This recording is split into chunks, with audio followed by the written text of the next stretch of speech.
I don't know what it is.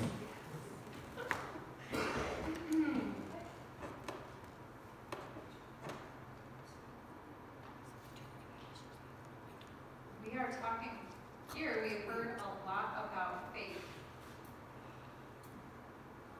And actually, I'm going to read the first paragraph in our gospel lesson, which comes from Luke 17. And we're going to read verses 5 and 6.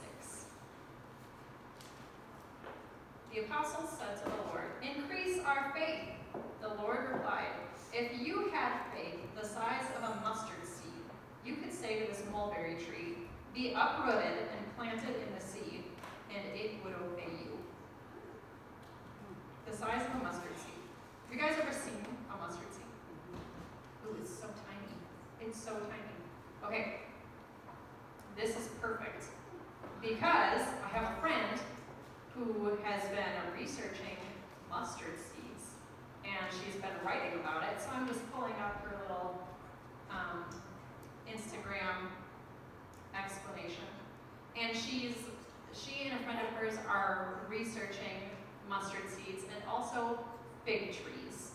And the purpose of it is that they are writing a devotional specifically for people who are dealing with mental illness of any kind, anxiety, depression, or any kind of diagnosable, or not even diagnosable, mental dis-ease or unease. Because God has stuff to say about that. And it is that we aren't forgotten, even when we're struggling with those terrible things that make us feel all the time like we are alone. We are not forgotten. So she has this to say about the mustard seed. Mustard seeds are the smallest seeds in the world. They're packed with nutrients and flavor, a popular condiment. When a mustard seed has been planted in the ground, it makes the soil around it healthier. Mustard plants keep weeds from growing and repel pests. As an invasive species, they can also wipe out native crops. Mustard trees can grow larger than the plants around them and have deep, intricate roots. Your faith is the mustard seed. Does that make you feel a little better? When the disciples asked, "Lord," the apostles said to the Lord, "Increase our faith." It feels like such an abstract thing, doesn't it?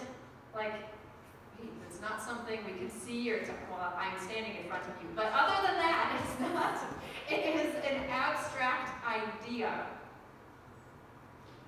And God says, all right, I know what you need. I know that you need things that you can see. And I know that you need things that you can touch. This is why I gave you baptism and communion. You need to be able to see and touch and know over and over and over tangibly that these are my promises to you.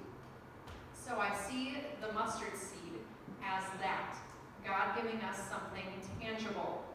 We can see it, we can get a hold of some mustard seeds, we can touch them, and we can know what the mustard seed does. And go, this is how God created faith. And He has given us each a measure of faith. And it does that thing.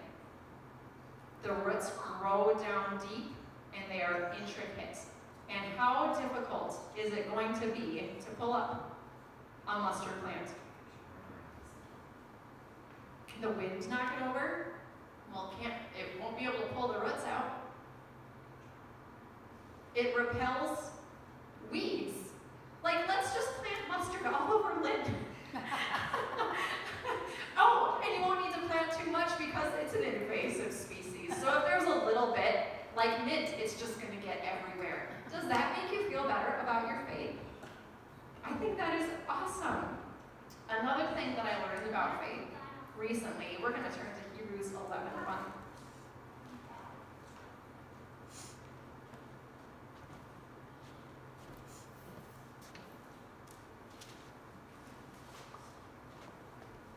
It says, "Now faith is the assurance of things hoped for, the conviction of things not seen." The way I grew up learning this verse, It's worded a way that I like it better. It seems more concrete. Now, faith is the substance of things hoped for. It has substance. Does it mean it's an idea? No, it has weight. It has substance. It is the evidence of things that we don't see. And as I was studying this recently, I read that in Hebrew, the word faith is referring to a rope or a cable. Something that you use to bind something else and hold it fast. And I thought that is so interesting. If you are, what kinds of things do we use ropes for? If you're climbing a mountain, and it's pretty, like, you're legit, you are serious about climbing this mountain, you've got your ropes and your cable, you've got your hooks and your, all of the things. You get your rope hooked up there on something. I haven't done this, but I've seen people. It's up there and it's stuck, right? You want it to bear your weight. You want to pull yourself up the mountain if you're rappelling. Rappelling is going down, but if you're going up, whether you're going up or down, you want it to hold you. And that is what they meant in Hebrew by the word faith. You have your rope. It is secured to, for us, it is the promises of God. Your rope is secured to the promises of God, holding fast. I also thought of a lasso. Our faith is the cable with which we lasso God's promises and hold on to them until they are realized. The substance of the things that we hope for, it is the evidence of the things that we don't see.